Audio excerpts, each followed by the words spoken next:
Hawaii Blues fan, we're bleeding blue with you. Let's go Blues! Let's go Blues! Let's go Blues! And aloha! Now I'm not sure that my mic's working perfectly. I hope it is.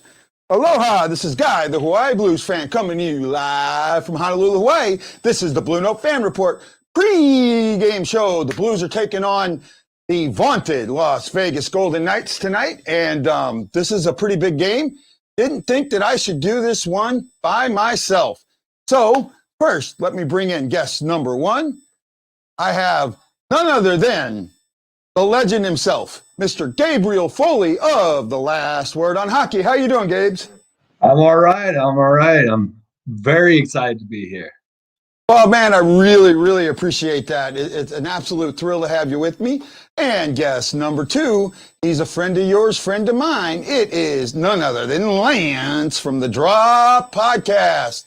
Lance, how you doing, my friend? Not too bad, and let's hope the Blues are doing well themselves.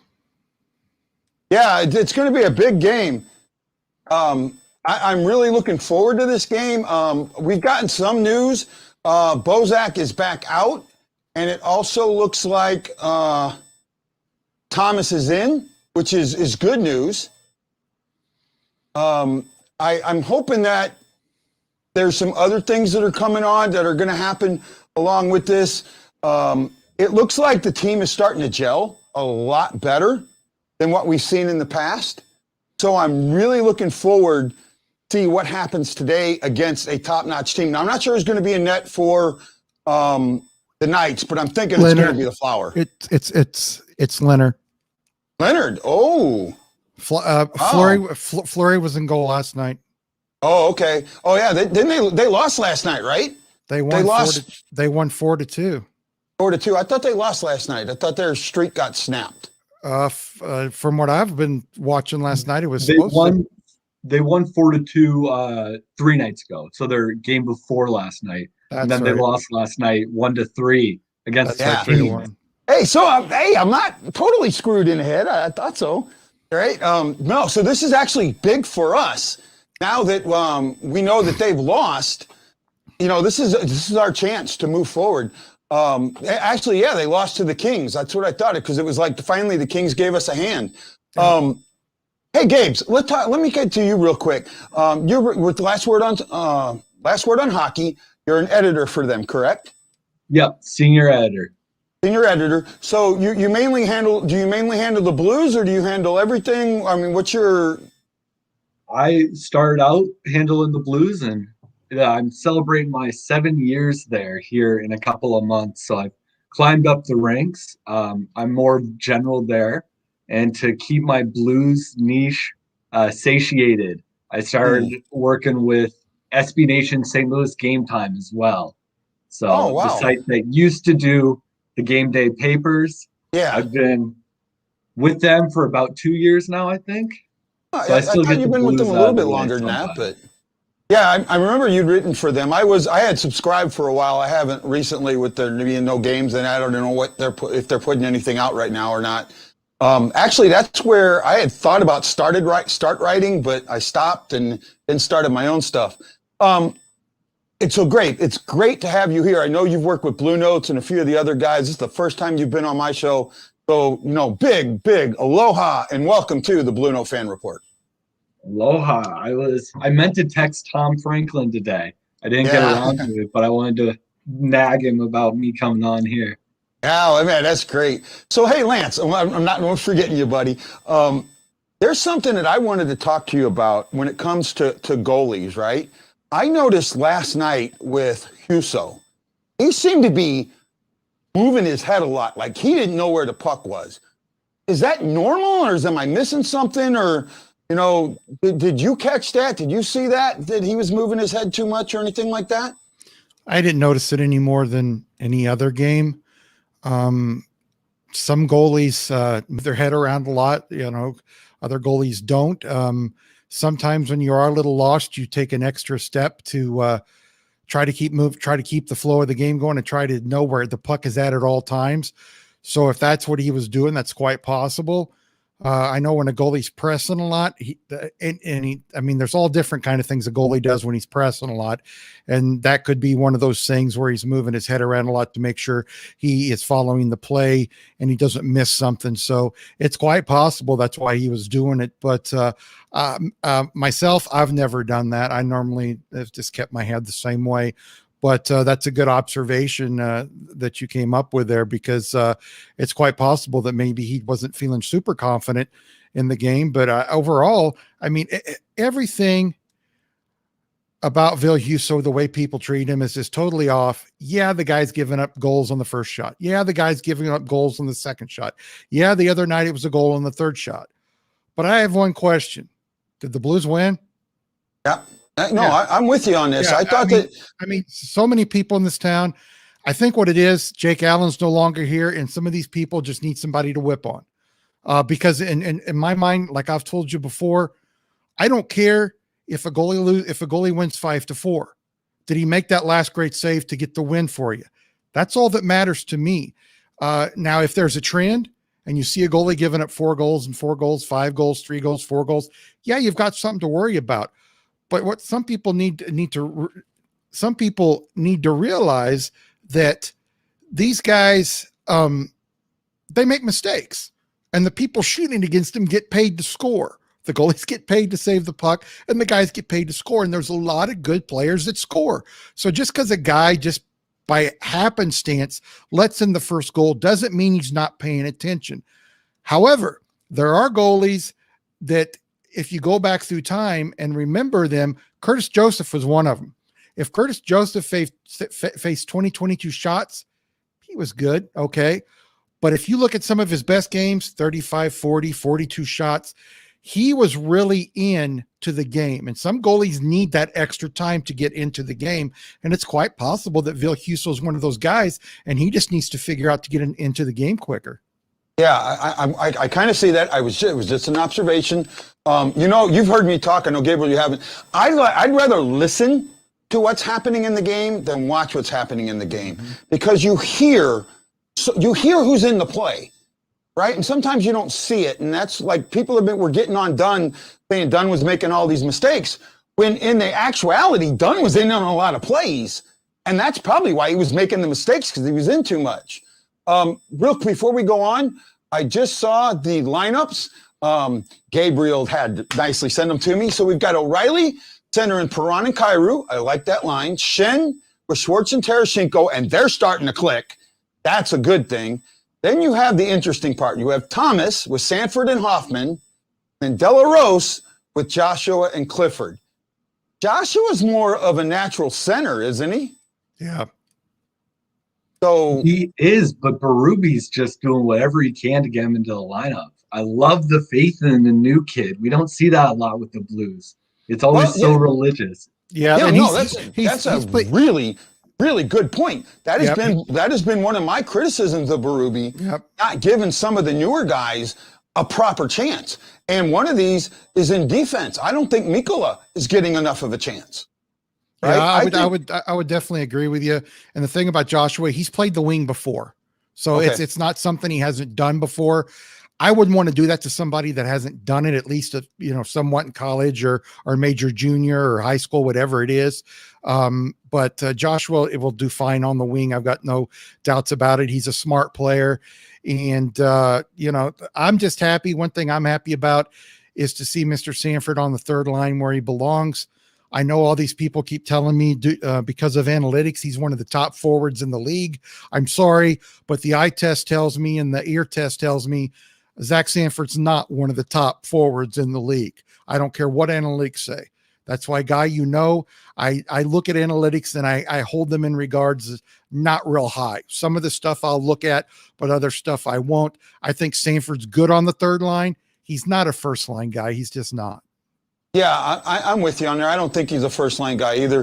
The Sundqvist injury does concern me. Of all the injuries that we've got, this one concerns me, and it concerns me because Sundqvist was a staple on the penalty kill. And our special teams haven't been the greatest this year. They haven't been horrible. Well, they were. They're getting better. But they still losing something like that. And then now you have Parayko who's skating, but if I've seen him skating, man, he's a long way off. The videos that I've seen that Jim Thomas put out. I mean, yeah, I didn't play, you know, but I'm looking at that going, this untrained, trained eye is saying no way. Gabriel, I'm going to ask you on that one. Yeah, I was iffy on him too, and he was involved in everything. He was, you know, putting the body on some guys. He wasn't in a special jersey. It makes me curious about, you know, maybe the Blues see something behind the scenes that we don't. I know Thomas is coming back from injury about a week earlier than we expected at the beginning of the month. Bozak was back, and now he's back out. You know, I don't want to say anyone's rushing guys to play or anything. I don't think it's that, but it's been interesting analyzing these injuries so far this year. And so I agree with you entirely. Parayko looked like a guy that had a step to be taken, but maybe there's something we don't see. Hey, Gabriel, can I ask you something real quick? Can you try to drop your camera down a little bit? Because when I put comments up, it's going right across your face. There we go. Going across your face, and I don't want to do that, but I still need to get these comments up. You know, that's a big part of my show. No. I say that's by a fan, for the fans, and about the fans. And I do everything I can to get the fans involved. Lance just dropped down on me a second. He'll be right back. So I do everything I can to get the fans involved. So I just wanted to let you in on that. So I do a pick-em contest. Right, from my website, and my website is stlfanreport.com. I know you've just recently seen it, and I want to get your opinion on it real quick before I get Lance back. The site as a whole? Yeah.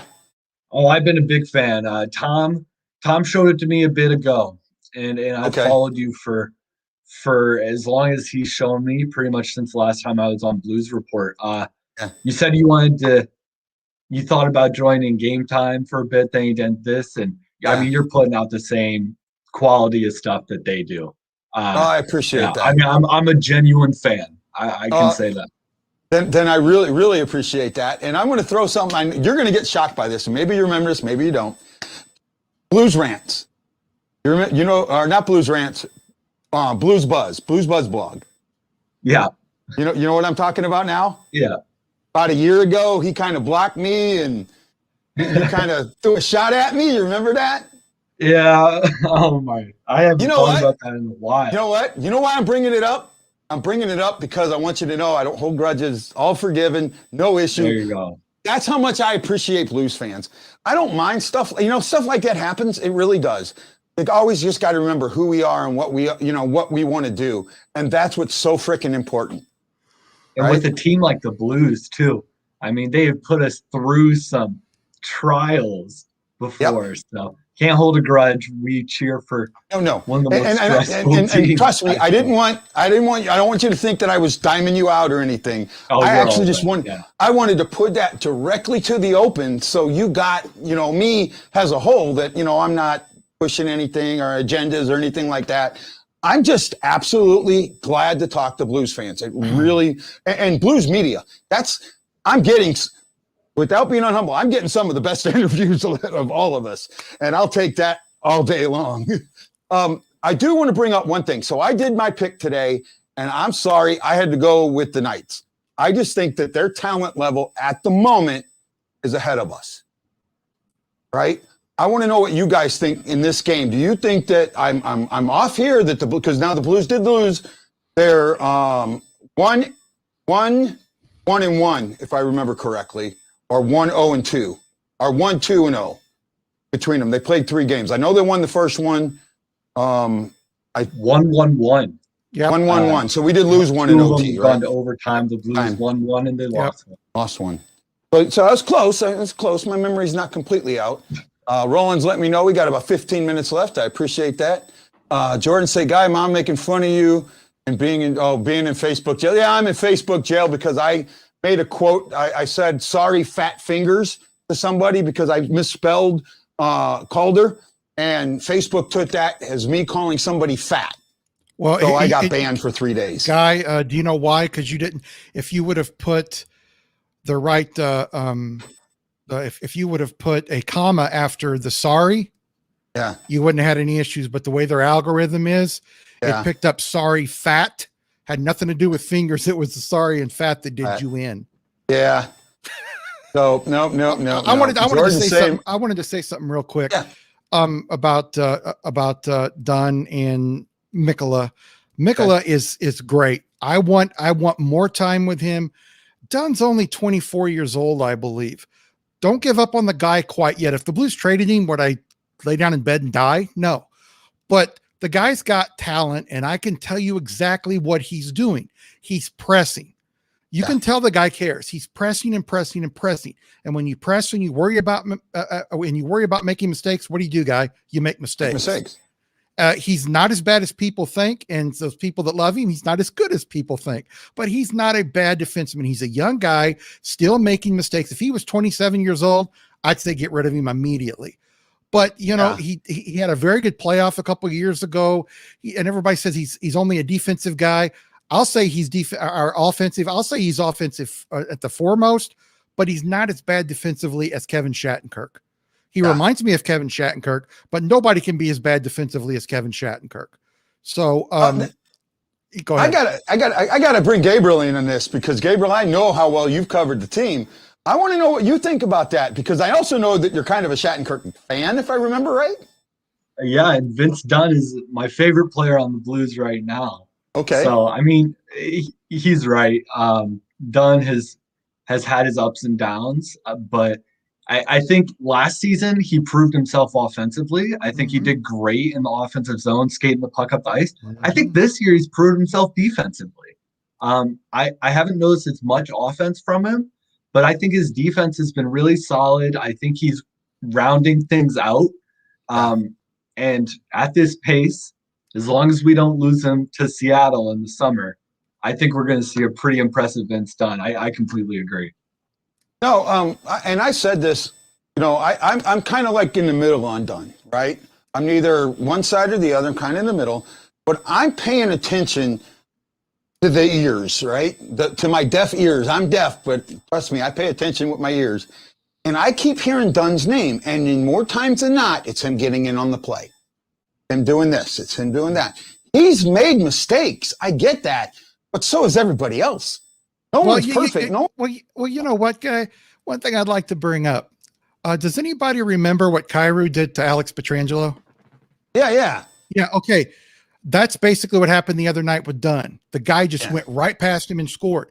Alex Pietrangelo is a top 5, top 10 defenseman. If you hate him, he's top 10. If you like him, he's top 5. He's been talked about as a Norris Trophy winner, possibly. So he's a very good defenseman, regardless of how ticked off people are that he left us. So he gets beat. Guys get beat. I think what's happening with Dunn is when he makes a mistake, it's a major one. He's doing all the little things right, but every now and again he makes that big mistake and it's just blown up because everybody sees it.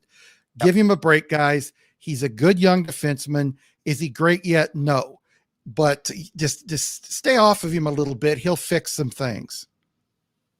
So we got about 10 minutes left. I want to let everybody know the pick'em contest is still wide open. Get your picks in. I got about 26 in, a little bit less. We've had up to 40. So get in there, get your picks. We made bonus points go away. They're now show points, and I'll explain more of that later. And I got a huge announcement in the post game. Yes, sir. One thing I wanted to say, you were talking about earlier about who's the better team right now. Yeah. I'm a Blues podcaster. I love the Blues. I grew up watching the Blues. When I first became goalie, my first number was number 31 because of Grant Fuhr. And then I was number 1. And then I have to claim this fame. People aren't going to believe me. But in the 80s, I think, or the early 90s, probably 22, 23, I was the first goalie to wear the number 88. I made 88 popular. So, I mean, the whole thing about it is, I think right now, if Vegas plays their style of game completely and the Blues play their style of game completely, Vegas wins slightly. And I know this is going to tick people off. Tonight's game, I picked 3-2 Vegas. And it's nothing against the Blues. People got to realize there's other good teams in this league, and a couple of them just happen to be in the Western Division. Yeah, no, I go ahead, Gabriel. Go. You both ran with Vegas. I think I'm going to disagree. I'm very excited for this game tonight. Guy, you said it earlier, this is a huge game for the Blues. A win would be such a big momentum shift for them. I just don't have faith in Robin Leonard. So far this year, he's only played, I believe, 5 games. He's let in 2 goals, 4 goals, 4, 3, 2. Right. So more often than not. Gabriel, the reason I had to leave right there and I left the show, I got a message from a guy that handles Vegas stuff for me, and he said he thinks it's going to be Fleury. Now I was told earlier by the same guy it was going to be Leonard. So take that what you will, but he thinks it's going to be Fleury. But even Fleury's been Fleury's a Vezina candidate this year. So I guess my argument Fleury's not just a Vezina. I think he's a Hart candidate. He's a beast. He's been good. Right. But Fleury could sneak in. Fleury could sneak in on the Hart, to be honest with you. If this team does good, if this team wins this division and they're first or second or third overall, it's on his back. Plain and simple. And Guy, I watch other goalies, and I've watched a lot of good ones in my time and a lot of good ones now. And I watch him on every game. The man makes very, very few mistakes. I mean, very few. His angle to the shooter is perfect. He comes out when he needs to, but he doesn't come out too far. He stays back when he needs to. He's just perfectly sound. Like I said, does he make mistakes? Yeah, but he is awesome. And if he keeps playing this way, I'd say I've got to put him in my top 10 goaltenders of all time. That's how good I think he is. Yeah, I'm with you. I'm absolutely with you there. So, hey, before we get on, I really wanted to get into this. And yeah, okay, I'm going to be a little self-serving here. I put out an article about my top 10, my show, about the top 10 Blues. And I know you guys have both seen it, and I really want to know what you guys think about it. I'll start with you, Lance. My thoughts on it. I thought I already gave them to you, but I have no problem with your list because I know where you're coming from. Now, if you said the top 10 is greatest hockey players of all time, then I might have more of an issue with you. I would say that the only one I have a problem with is Barrett Jackman. Barrett Jackman, first couple of years, he won the Calder Trophy Rookie of the Year, was great for a couple of years, then he got hurt. And he was never quite the same after that injury. Was still good for a couple of years after that, but really started falling out. And that's the only one I would take off the list. The way that you were doing the list would be Jackman. But I'm also biased because I had about a 10-minute interaction with him where he treated me like I was dirt. So that's one of the reasons why I have that feeling about him. He was with TJ Oshie and another Blues player that was hurt, and that's when I had club season tickets, and they were coming off the elevator. Oshie stopped for a minute and talked to me, and I can't think of the other player that stopped and talked to me. And Jackman was a healthy scratch that time. And I tried to talk to him, and he just blew me off, just acted like I wasn't there, wouldn't answer my question, nothing. Even Oshie looked at him like, what the heck's wrong with you, man? These are our fans. And the other guy did too. And after he left, I told my dad and my brother that were with me, I said, that guy's a a-hole. I said, I'm sorry, but I'll never look at him the same way. And I tried to give him the benefit of the doubt. Maybe he's having a bad day, but you don't treat fans that way. I mean, I wasn't in his personal space. I just asked the guy a question. But no, Jackman's the only one that I would have somewhat of an issue with. And I get that. And that list was not an easy list to put together. Oh, I bet. And you've seen 3 different versions of it. Yeah. I was moving them around. Yeah. It wasn't easy. I got to know what you think, Gabriel. So Barrett I'm a 2000 born, so I'm pretty young. Barrett Jackman was my favorite Blues player growing up. Is Jackman, Reeves. I'm from Peoria, so I'm a huge Reeves fan, and David Backes. But I think I would take off Jackman too, and I'd put Alex Steen in his place. Alex Steen is a guy I don't think gets enough love. Think about it. Before the Blues had Tarasenko or Schwartz, they had Alex Steen. He was our guy for a while. Yeah. I am a huge Steen fan. I had Steen in there. I had Steen like on the cusp, and I had Chase on there. Chase, when it comes to bleeding blue, I don't know many more that bleed blue. I mean, Chase is up there in the top 5 of the guys that just bleed blue. And I also had a few other. But I just kept thinking with Steen, that locker room issue that his name kept getting brought up with.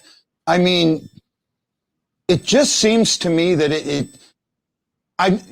we know there was a locker room issue. We don't know what the locker room issue was. Berube said that. Berube absolutely said that. And you and I have talked about that guy. Yeah. There was a huge locker issue. Basically, half of the camp was Petrangelo's side. The other half was Steen's side. It was splitting the locker room. And the only issue I have with Steen is they tried to trade him a couple times over the last 2 or 3 years. And he next to me said, no, he wouldn't be traded. And I know a guy's got a right to do that if that's in his contract. But Gabriel's right. You know, for the first 6-7 years he was here, I would say he was probably the best or one of the top 3 players we had. Yeah, like I said, it was really hard. And then I actually thought I was going to get flack over number 1. I really did. Yeah. So I'm glad you had him there, though. I completely agree. Okay. So my list went this way. I'll go over it real quick. Dimitri was another one that was really, really hard for me to take off that list, you know, but his contract disputes with the team, in his case, outweighed what he did, right? Whereas, okay, so my number 10 was the St. Louis Blues front office. There are people that have been in that front office almost from the beginning. Suzy Matteau has been there for almost the beginning. And you know, you got Ray Borelli, worked 2,000 games. He's been there forever. Tom Calhoun, you know, since 1987. There are guys in that front office that make this organization work. And that's plain and simple. They needed to be there. Number 9 was Bruce Eflin. He may not have been the best player, but he bleeds blue more than all but one person. Yes, he does. Plain and simple. He's been everything in the organization except be a coach. That's the only thing he hasn't done, right? Number 8 was Adam Oates. I know that kind of goes against the other thing I say, but his 3 years here was so electric. And I agree. I'll stand by this statement. If Oates doesn't come here, Hull doesn't become Hull. Well, you also got to look at another statement. If Oates would have stayed 3 more years, Brett Hall would be the number 1 goal scorer of all time. I have no doubt in my mind if Oates would have stayed here 3 or 4 more years. And you know what thing about Oatesy? He still loves the city. He loves the city of St. Louis. I know people that know him, and he still loves this city.